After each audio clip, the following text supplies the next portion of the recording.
નમસ્કાર, હું મયુર મેવાડા. આપ જોઈ રહ્યા છો નિર્ભય ન્યૂઝ. વાત કરીએ તો સૌરાષ્ટ્રના બે પાટીદાર દિગ્ગજ નેતાઓ કે જે છેલ્લા ઘણા સમયથી સામે છે, જે કોઈનાથી છૂપું નથી, ચાહે જયેશ રાદડિયા હોય કે પછી નરેશ પટેલ હોય. આ બંને વચ્ચે જે ગળઝગાટ છે તે ઘણા સમયથી ચાલી રહ્યો છે અને આજે તે લોકોની જે વાત છે, તે લોકોનો જે વાદ વિવાદ ચાલી રહ્યો છે તેને જ લઈને આ બંને નેતાઓને સમજાવવા માટે થઈને ઇફકોના જે ચેરમેન છે દિલીપ સાંઘાણી, તે આજે વચ્ચે આવ્યા છે અને તેમનું કહેવું છે કે આ બંને નેતાઓ જે પાટીદાર સમાજનું જે અગ્રણીઓ છે અને આ બંને નેતાઓને સમજાવવા માટે તે આગળ આવશે અને બંને નેતાઓને બેસાડીને તે સમજાવશે. ત્યારે આ જ મુદ્દે આપણી જોડે વાત કરવા માટે જે સિનિયર પત્રકાર જગદીશ મહેતા આપણી સાથે જોડાયા છે, તેમની જોડે જ સીધી વાત કરીશું. જગદીશભાઈ, આપનું નિર્ભય ન્યૂઝમાં હાર્દિક સ્વાગત છે. નમસ્કાર. સાહેબ, જે રીતે છેલ્લા ઘણા સમયથી આપણે જોતા આવ્યા છે કે સૌરાષ્ટ્રમાં જે જયેશ રાદડિયા અને નરેશ પટેલ, આ બંને વચ્ચેનો જે વિવાદ છે એ ઘણા સમયથી જોતા આવેલા છે. પહેલા આ વિવાદ જે ક્યાંક કહી શકાય કે અંદરો અંદર ચાલી રહ્યો હતો, પરંતુ આ વિવાદ હવે ખુલીને બહાર આવ્યો છે.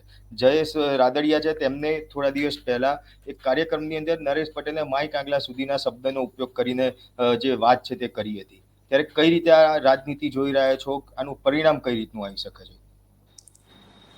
જુઓ, સામાજિક અગ્રણીઓ હોય ને એના ઈગો ક્લેશ તો દરેક જગ્યાએ ચાલતા હોય. આપણા સામાન્ય પત્રકારો આપણે છીએ તો આપણી ઓફિસીસથી માંડીને બધી જગ્યાએ નાના મોટા મન મુટાવ બધી જગ્યાએ ચાલતા હોય છે. પણ જેને સમાજનો નેતા કહેવાનો અધિકાર છે, જેનું યોગદાન જે છે એને તમે અવગણો અને પોતાની જ ઓલી સાચી કરવા ઠેરો તમે, તો જરાક મન મુટાવ વધી જાય. લેવા પાટીદાર સમાજમાં નરેશ પટેલ જે છે એ સધાર્મિક નેતા છે. સધાર્મિક એટલે સામાજિક અને ધાર્મિક બંને બાબતમાં એનું યોગદાન અતુલ્ય છે, એમાં કોઈ સંશય નથી.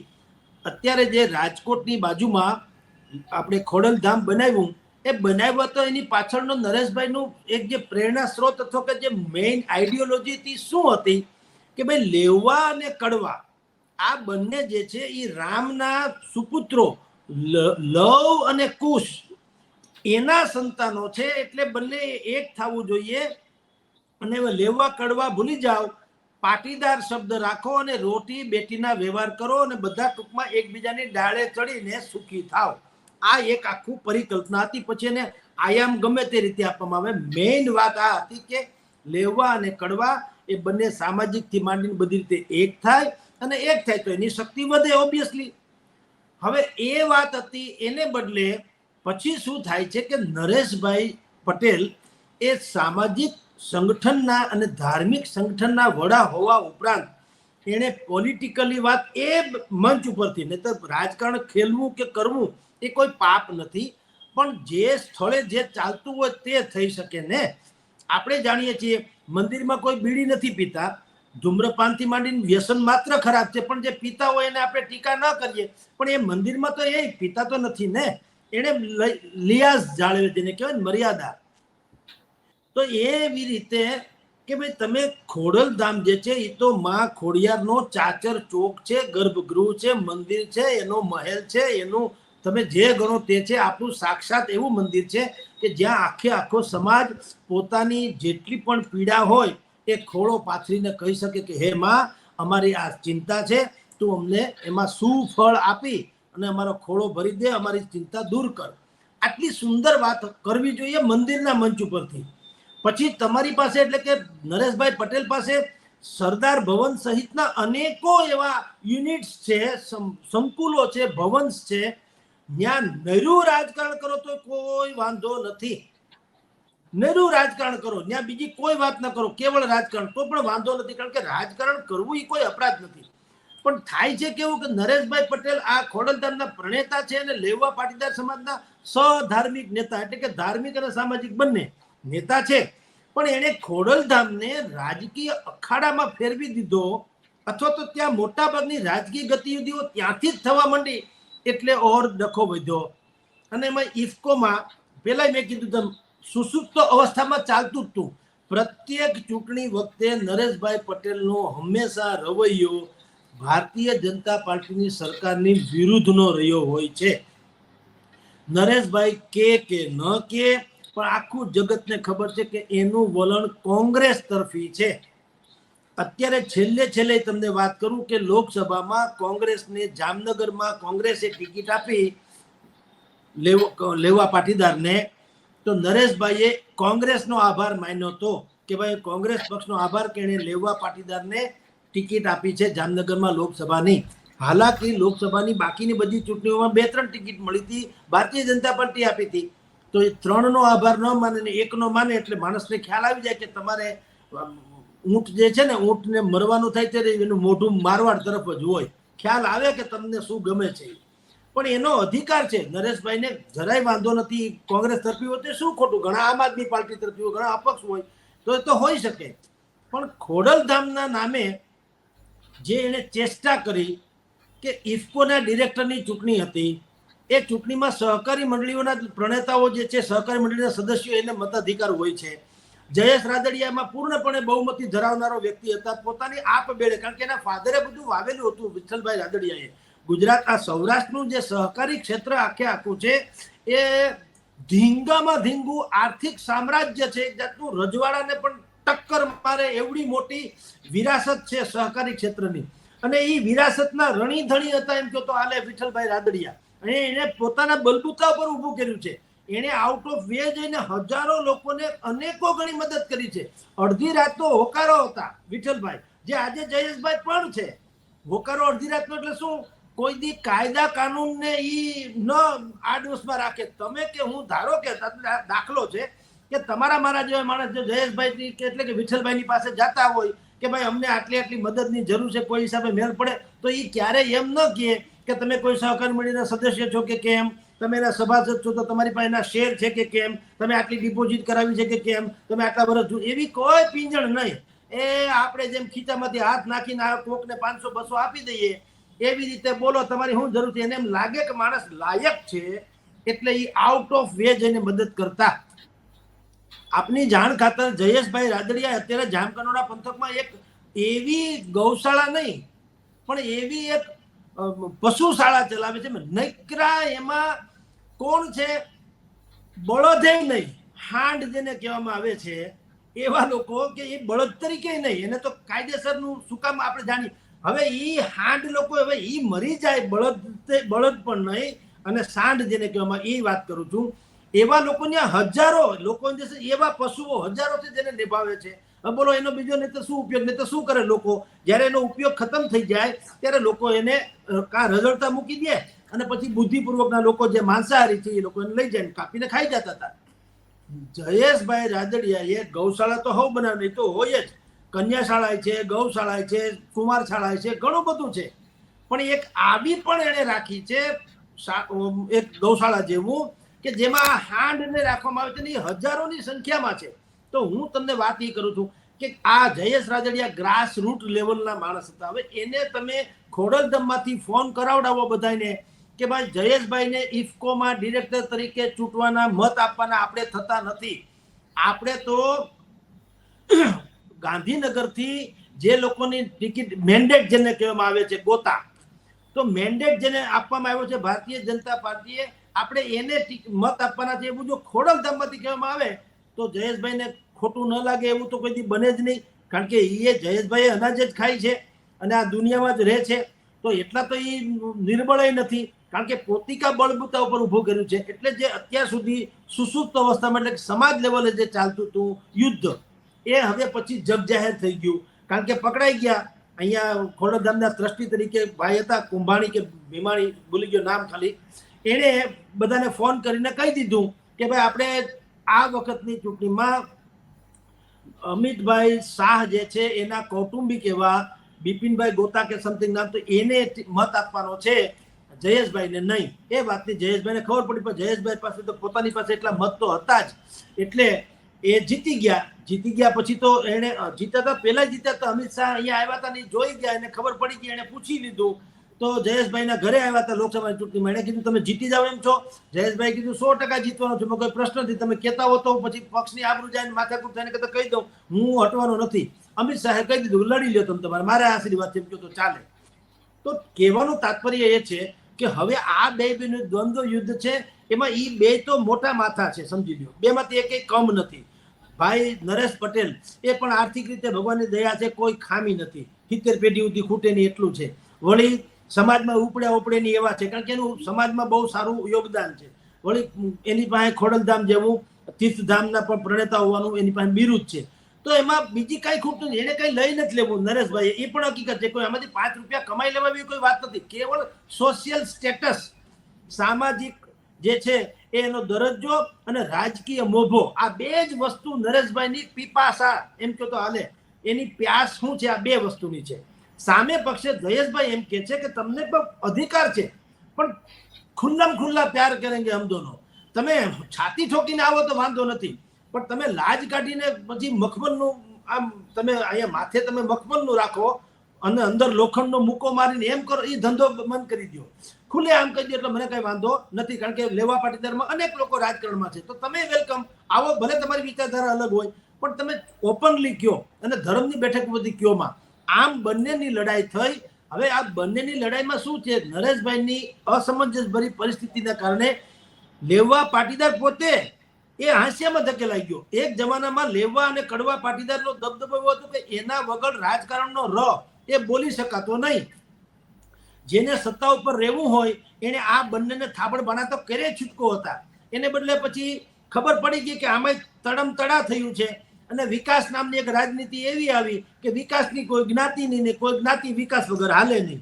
એટલે આવું નવું ગતકડું ઊભું કર્યું નરેન્દ્ર મોદીએ એના કોથળામાંથી કાઢીને. તો અત્યારે થયું શું કે બે બાજુ તમે જુઓ તો હવે કોઈ જ્ઞાતિગત તો બહુ જોર કરીએ કેમ છે નહીં. આ સ્થિતિનું નિર્માણ થયું એટલે હવે તો બધું જનજીવન થાળે પડતું જાય છે. બધા સમજણા માણસો થયા, પણ મેં અનેક ટીવી ડિબેટમાં ભૂતકાળમાં કદાચ તમારા સહિતની ટીવી ચેનલ્સમાં કીધેલું, મને કોઈકે બધાએ પૂછ્યું હતું કે હવે શું થઈ શકે ઇન ફ્યુચર. મેં એમ કીધું ભવિષ્યમાં યા તો કોઈ મોટી સંત વિભૂતિ અને અથવા તો કોઈ બહુ મોટા ડાયા માણસો આમાં પડશે અને આ બંનેનું સમાધાન કરાવે છૂટકો કરશે. શું કામ કે બેના જે સંઘર્ષ છે એ બે હાથી ઝઘડે ને તો જંગલનો ખો નીકળી જાય. હાથીનું તો થવું થાય, પણ જંગલનો આખો ખો નીકળી જાય. જયેશભાઈ કે નરેશભાઈ જો ઝઘડે ને તો એ બે એવા તાકાતવર ને સક્ષમ લોકો છે કે એનું તો બીજું કઈ થાય કે ન થાય, કારણ કે કાન ખજૂરોનો એકાદ ટાંગો તૂટી જાય તો કઈ લંગડો ન હાલે એવું છે એની પાસે. કદાચ નુકસાન જાય તો એને કોઈ ફરક નહીં અલબત્તા, પણ સમાજ જે છે અપેક્ષા ભાઈ તમને બધાને મોટા બનાવવા શું કામ કે ભાઈ હવે તમે અમને છાંયો આપો, તમે અમને ટેકો આપો, તમે અમને આશ્વાસન આપો, તમે અમારા દુઃખમાં હમદર્દ બનો, તમે અમે તમારા ખભે મૂકીને રડી શકીએ એવો ખંભો આપો. હવે એને બદલે તમે બાખડવા માંડો તો અમારે ક્યાં જવું. એટલે દિલીપ સંઘાણીએ આજે કીધું કે આ બંને વચ્ચે જે પણ અત્યારે મન મુટાવ છે એ મન મુટાવ ટાળવા માટે હું મધ્યસ્થી કરીશ, અને મને શ્રદ્ધા છે કે એમાં ઘીના ઠામમાં ઘી પડી રહેશે. જી પણ લાગે છે કે દિલીપ સાંઘાણી આ બંને વચ્ચે સમાધાન ખરેખર કરાવી શકશે? જુઓ, દિલીપભાઈને લાગે ત્યાં સુધી અત્યારે એની પોઝિશન પ્રમાણમાં એ બહુ મોટા છે. ઇફકોના ડિરેક્ટર પર કઈ કમ નથી, કેન્દ્રના મંત્રી જેવું ગણાય. પણ તો પણ આપને કહું છું કે દિલીપભાઈ જે છે એ આમાં ઊણા ઉતરે, ઓછા પડે, ટૂંકા પડે. પણ આમાં પટેલ સમાજ જેને આદરપૂર્વક માનતા હોય એવા લોકો જ આમાં વચ્ચે પડશે. મોટા દિગંતો, દાનવીરો, સમાજ શ્રેષ્ઠીઓ, અહીંથી માંડીને વિશ્વ આખામાં જ્યાં પણ ફલકમાં પથરાયેલા છે તેવા લોકોને કહું છું, એવા લોકો આમાં ડાયા થઈને વચ્ચે પડશે તો 100%. પણ દિલીપભાઈ અત્યારે શરૂઆત કરે એમાં ખોટું નથી, કારણ કે દિલીપભાઈ સાવ નગ્નગણ્ય વ્યવસ્થા તો છે નહીં. દિલીપભાઈ પોતે પણ એક એવડું મોટું હસ્તી અને વ્યક્તિત્વ તો 100% છે. આટલા વખત સંસદ સભ્ય રહી ચૂક્યા છે, ધારાસભ્ય રહી ચૂક્યા છે, મંત્રી રહી ચૂક્યા કેન્દ્રમાં, અત્યારે ઇફકોના ડિરેક્ટર, કઈ જેવી તેવી વાત નથી. તો એ બધું જ છે. પણ નરેશ પટેલ અને જયેશભાઈમાં દિલીપભાઈ સંઘાણી છે એ સિનિયર ગણાય જયેશભાઈની, કારણ જયેશભાઈ હજી યુવાન ગણાય. પણ ભાઈ છે નરેશ પટેલ એ તો પરિપક્વ નેતા હોય. અંદર પરિપક્વ એટલે કે એ વયની દ્રષ્ટિએ તો એ નથી, મોટા છે. તો એમાં એને સમાધાન કરાવવામાં દિલીપભાઈ આમે નાના પડે અને એને એમ કેવું ન, એટલે એ કે તો પણ યોગ્ય ન લાગે કે હું તમારું સમાધાન કરાવી દઈશ. એ માત્ર એટલું કે કદાચ કે તો નરેશભાઈને વિનમ્ર ભાવે કે ભાઈ આપની શીતળ છાયાની સમાજને જરૂર છે. અમે કે ને કે બેવું કરજોડી વિનવે સ્વામી, મૂકો અમારા કંથને, અમે અપરાધી કાંઈ ન સમજ્યા, ન વળખા ભગવંતને. તમે ભાઈ સાહેબ શાંતિ રાખો, મહાન માણસો છુઓ, તમારા બધાના કાંઈ ડખા સમાજ બહુ મોટો મુશ્કેલીમાં પડી જાય છે. તમારો શું મેસેજ છે મને કહો, ચાલો હું જયેશભાઈની હારે વ્યવસ્થા કરીશ. આવું બધું કહે, ટપાલી જેવું કામ કરી શકે, સેતુ બની શકે, અને એમાં કંઈ ખોટું નથી. કારણ કે ભલે નરેશ પટેલની તુલનામાં દિલીપભાઈ સંઘાણી નાના ગણાય, પણ ઇન્ડિવિજ્યુઅલી કેસમાં દિલીપભાઈનું જે કોઈ રાજકીય પૃષ્ઠ છે, ભાગ છે, ત્યારે એનું પૃષ્ઠભૂમિ છે રાજકીય, તો એમાં એ તો અનેક ગણું મોટું છે. એટલે કોઈ સાવ મેં કીધું એમ કે એને અવગણી શકાય એનું વ્યક્તિત્વ પણ નથી, અને આ જરાય ખોટું નહીં, પહેલ કરી શકે છે. અને પહેલ કરે એટલે શું થાય, નરેશભાઈની ભીતરમાં જે વાત હશે એ પણ જાહેર થશે કે ભાઈ મને આ વસ્તુ જરાક ખટકી અથવા ન ગમી, અને ભવિષ્યમાં ન થાય એના માટે મારે આવી સ્યોરિટી જોઈએ છે. તો જયેશભાઈ પણ એવું કહી શકે કે ભાઈ મને પણ આ પ્રકારની તમે ગતિવિધિ ન થાય એવું મને ગમે છે. તો સમાજમાં બધા એક જ, ખોડલધામમાં બંને છે દાતા. જયેશભાઈ દાતા છે, ભાઈ તો છે જ પ્રણેતા નરેશ પટેલ, જયેશભાઈ પણ એવા દાતા છે. અને સમાજમાં ખોડલધામની વાત કરો, ખોડલધામનો પાયો તમને કહું તો વિઠ્ઠલભાઈ રાદડિયાના તમે કહો તો એને નરેશભાઈ એક હતા. સૌથી મોટું દાન અગર કોઈએ ખોડલધામની નિર્માણ કાળમાં જે અપાયું હોય તો એ વિઠ્ઠલભાઈ રાદડિયાએ અપાયું હતું. જે તે સમયની વેબસાઇટ ઉપર તો વિઠ્ઠલભાઈનો ફોટો પર રહેતો, જેમ અત્યારે નરેશભાઈને આપણે માનીએ છીએ કે આ પ્રણેતા છે, એક જમાનામાં વિઠ્ઠલભાઈને પછી ફોટો હટાવી દેવામાં આવ્યો, ત્યાંથી થોડો મન મુટાવ શરૂ થયેલો, જે અત્યાર સુધી અહીંયા આવીને પહોંચ્યો છે. પણ દિલીપભાઈ કરે તો પણ, અથવા XYZ કોઈ પણ કરે તો પણ, બે અવડા મોટો જે સમાજ છે, પાટીદાર સમાજ છે, એ ઉપકારી સમાજ છે ઇતર સમાજ માટે થઈને પણ. કારણ કે એ સમાજમાં તમામ ક્ષેત્રના માંધાતાઓ છે, અને અરબો ખરબોના દાન દેનારો કોઈ સમાજ હોય તો એ આ પાટીદાર સમાજ છે. એટલે એનું જે એકતા જળવાઈ રહે, એનો સંપ જળવાઈ રહે, તો ઇતર સમાજને પણ એનો છાંયો મળે એમ છે, અને એના ભાગ્યમાં કામ લાગે એમ છે. એટલે દિલીપભાઈ પહેલ કરે તો પણ સારી વાત છે. જી ભૈરુભાઈ. પણ સાહેબ, આપની દ્રષ્ટિએ દિલીપભાઈ પહેલ કરે તો સારી વાત છે, પણ જે પ્રમાણે કે જે બે પાટીદાર નેતા અત્યારે ઝઘડી રહ્યા છે, તો એમનો ઝઘડો શાંત કરવા માટે કોને વચ્ચે પડવું જરૂરી છે તો આ ઝઘડો શાંત થાય? જુઓ, આમ તમને કહું તો ઉમિયા ધામ જે છે, ઉમિયા ધામ ઊંઝામાં એના જે ટ્રસ્ટીઓ છે, એ ટ્રસ્ટીઓએ હંમેશને માટે રાજકારણને માં ઉમિયાના ધામથી અલગ રાખ્યું.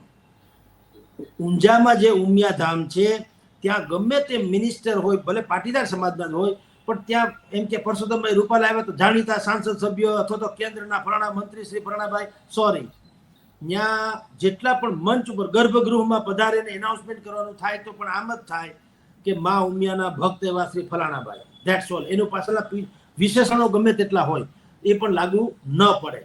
એટલે એવા કોઈ ટ્રસ્ટીઓ અને બંને સમાજને એક કરી શકે એવો કોઈ સાધુ ચરિત પુરુષ, જેમ કે સ્વામી સચ્ચિદાનંદ મહારાજ, અત્યારે નાદુરસ્ત તબિયત છે, એ જુદી ઘટના છે, પણ પરમાત્મા એને જો શીઘ્રમાં શીઘ્ર એને તંદુરસ્તી બક્ષે તો એ સચ્ચિદાનંદ મહારાજ જે છે આમાં બહુ મોટી ભૂમિકા ભજવી શકે એમ છે. કારણ કે એની વેણ કડવા પાટીદારે ઉથાપે નહીં, લેવા પાટીદાર પણ ન ઉથાપે. ક્રાંતિકારી સંત છે, સામાજિક સંત છે, ટીલા ટપકાવાળા નહીં, સમાજને કડવું સત્ય કહી શકે એવા સંતો ભાગ્યે જ છે. એમાંના એક છે સ્વામી સચ્ચિદાનંદ મહારાજ. એટલે એ લોકો આમાં મધ્યસ્થી કરે તો ઘણો ફેર પડે. અને પટેલ પાટીદાર સમાજના કેટલાક કોમન જે છે શ્રેષ્ઠીઓ અનેકો છે, એટલે હું કોઈના નામ નથી, તો અનેકો છે એવા કે એ જે સમાજ શ્રેષ્ઠીઓ જે છે ઇન્ટરનેશનલ લેવલના પણ છે, એ મદદ એ અને આવા સંત વિવિધો કરે તો આ બિલકુલ સમાધાન સંભવ છે. આ તો આપણે વાત થઈ કે સૌરાષ્ટ્રના બે નેતાઓની રાજનીતિની, પણ તો હવે વાત કરીએ તો જે પ્રમાણે જુનાગઢમાં જે ગણેશ ગોંડલનો કેસ ચાલી રહ્યો છે, તેમાં ગણેશ ગોંડલ દ્વારા સેશન્સ કોર્ટમાં જામીન અરજી મૂકવામાં આવી છે ફરીવાર. આજે એની સુનાવણી હતી, વધુ એક તારીખ પડવામાં આવી છે, પણ લાગે છે કારણ કે ગઈકાલે અલ્પેશ ઢોલરિયાએ ગોંડલની અંદર નિવેદન આપ્યું હતું કે ભાઈ એક દિવસ બાદ ગણેશ ગોંડલને જામીન મળી જશે, તે જેલની બહાર આવી જશે. એટલે આ રીતે જે પ્રમાણે જાહેરમાં જે કોર્ટની અંદરની વાત હોય કે જે જાહેરમાં આ રીતે બોલવું એ ક્યાંક જે કાયદાનું ઉલ્લંઘન કરતા હોય તેવું બી લાગી રહ્યું છે. અને આજે તેની સુનાવણી બી હાથ ધરવામાં આવી, 22/8 વધુ સુનાવણી હાથ ધરવામાં આવશે.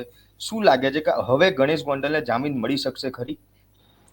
જુઓ, અલ્પેશભાઈએ જે વાત કરી એ કોર્ટની અવમાનના નથી, કારણ કે એને કોર્ટના કોઈ જસ્ટિસને ટાંકીને વાત નથી કરી, કોઈ વકીલને ટાંકીને વાત નથી કરી.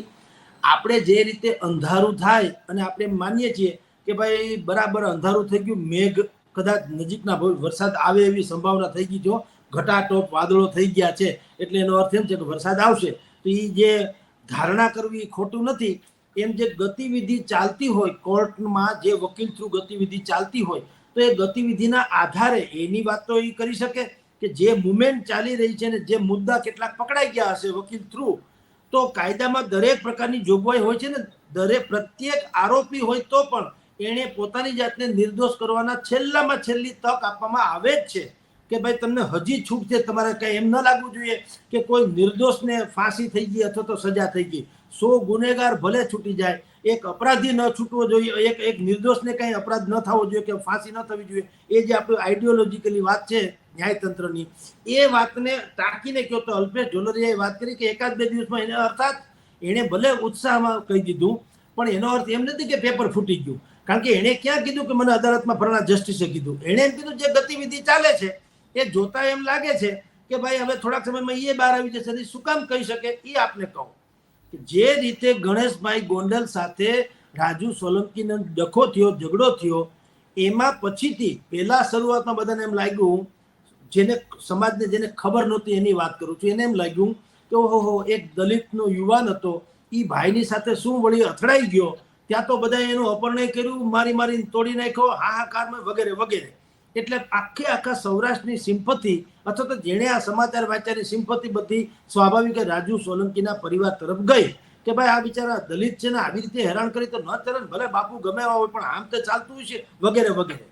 અને દુનિયામાં હંમેશા એવું બનતું હોય છે, મોટું વાહન અને નાનું વાહન ટકરાય, ક્યારેય તમે જુઓ એવું સાંભળ્યું કે સાયકલ વાળાએ અવળે રસ્તેથી આડો પડ્યો એટલે એને નુકસાન ભોગવવાનો વારો આવ્યો કે એને હાથ પગ ભાંગી ગયા કે એનું ડેથ થયું, એવું નહીં લખીએ. આપણે શું લખીએ છીએ કે પૂર ઝડપે ખટારો આવ્યો અને સાયકલ વાળાને ઉડાડ્યો.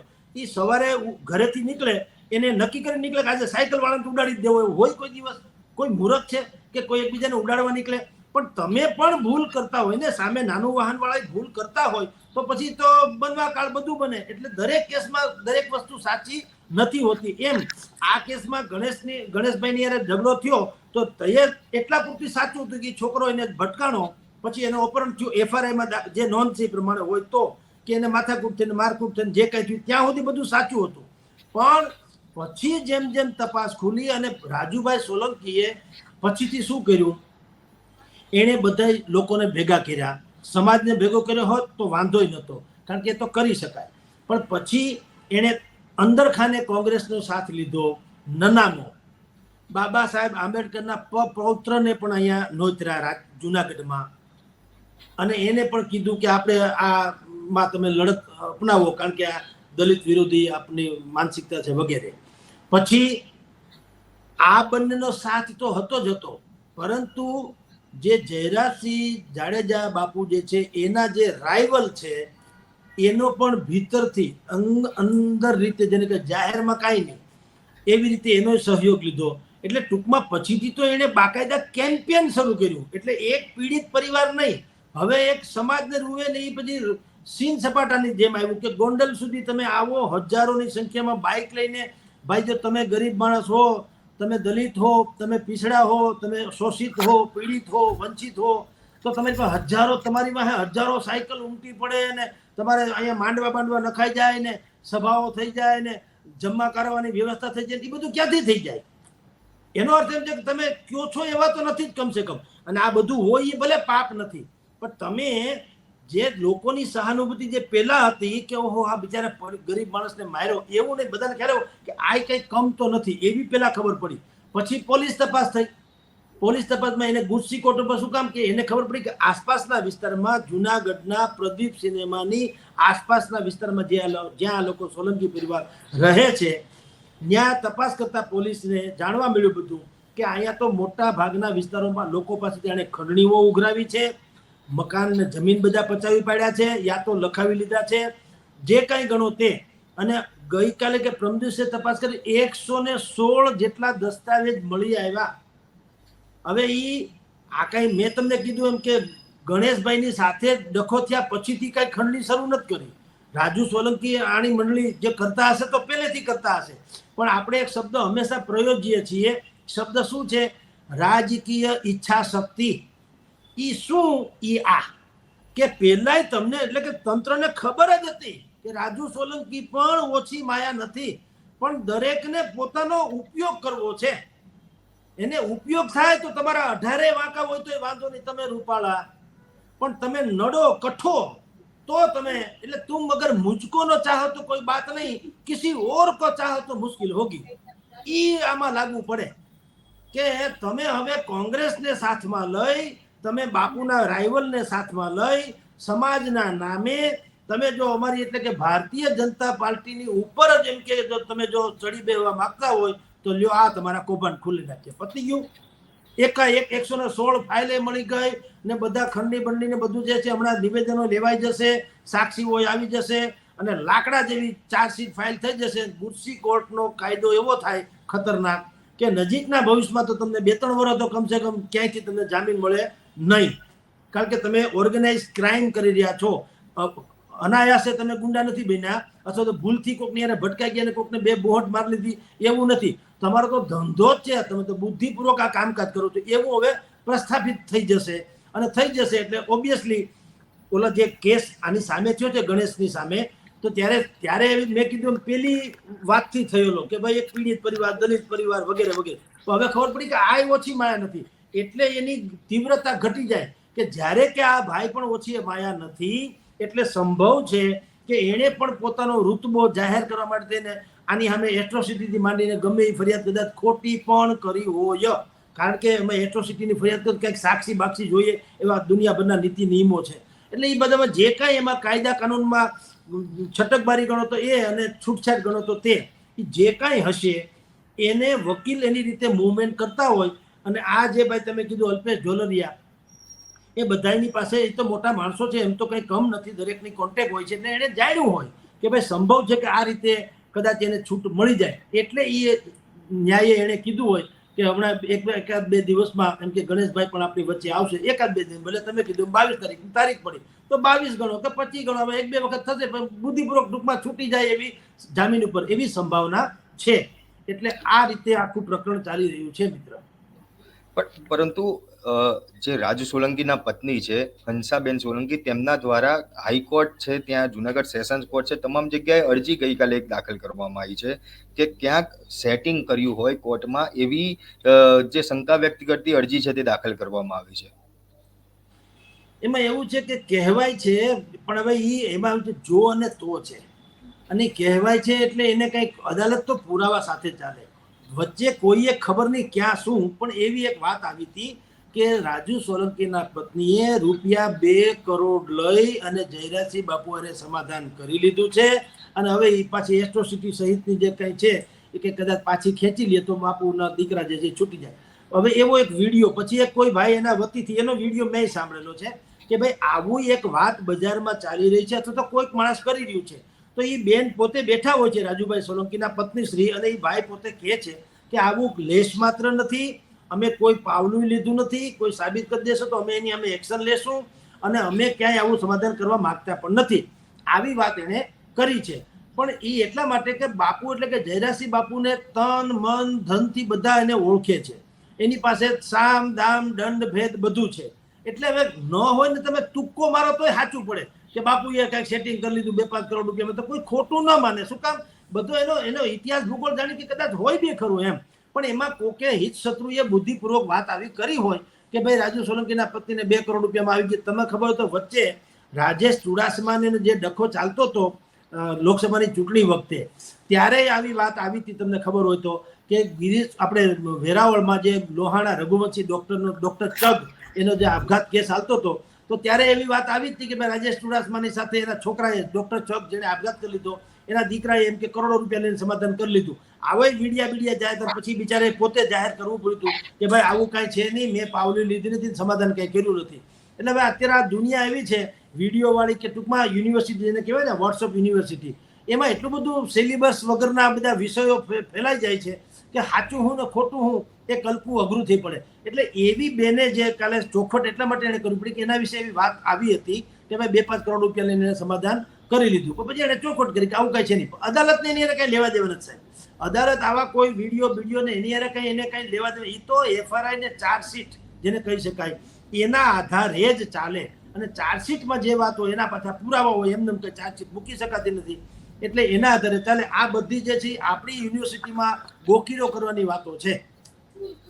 તો બિલકુલ ખાસ કહી શકાય કે જે પ્રમાણે જે જગદીશભાઈનું કહેવું છે કે જે આ રીતે જે ગણેશ ગોંડલના જામીનની વાત છે, તો જે ચાર્જશીટ ફાઇલ થઈ ગયેલી છે, આગામી સમયમાં 22 તારીખે આની પર સુનાવણી હાથ ધરશે. હવે કોર્ટ એને જામીન આપે છે કે નહીં તે તો હવે આગામી સમયમાં જોવાનું રહેશે. પરંતુ જે બે પાટીદાર નેતાઓની જે વાત કરવામાં આવે કે જેમના વચ્ચે છેલ્લા ઘણા સમયથી જે કહેવાય કે અત્યાર સુધી શાબ્દિક યુદ્ધ ચાલતું હતું અને હવે તે યુદ્ધ ખુલીને બહાર આવ્યું છે અને એકબીજા ઉપર પ્રહાર કરતા નજરે પડે છે, ત્યારે આ સમાધાન કરવા માટે દિલીપ સાંઘાણી વચ્ચે પડ્યા છે. ત્યારે દિલીપ સાંઘાણી પણ આ સમાધાન કરાવી શકે છે કે કેમ તે હવે જોવાનું રહેશે.